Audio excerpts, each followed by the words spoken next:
So last weekend, my dad announced that he was going to redefine lunch as we know it. This was typical for him. Last Thanksgiving, he tried to deep fry a turkey in the dishwasher, and my mom still brings it up every time the plates come out smelling like gravy. Anyway, this time, his grand vision was to make the world's biggest sandwich.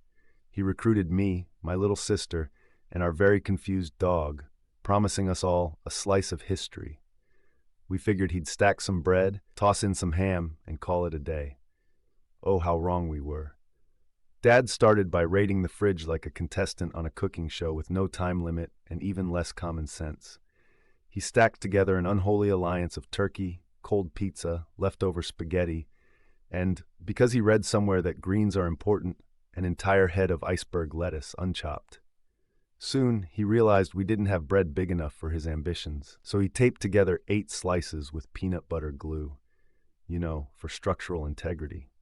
By the time he started buttering baking trays as makeshift sandwich plates, we all sensed we'd crossed some kind of culinary Rubicon.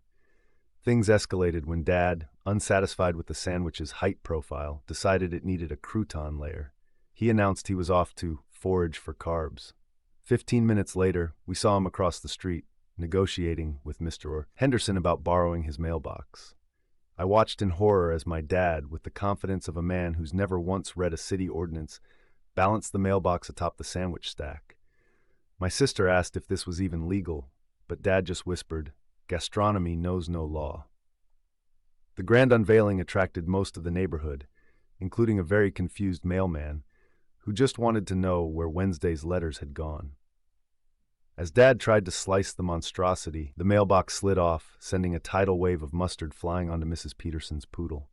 In the end, Dad declared, "Next time, I'll use a fire hydrant for extra crunch." And that, dear Reddit, is how I learned that if you give a man a sandwich, he'll eat for a day. But if you give him a mailbox, he'll deliver a punchline.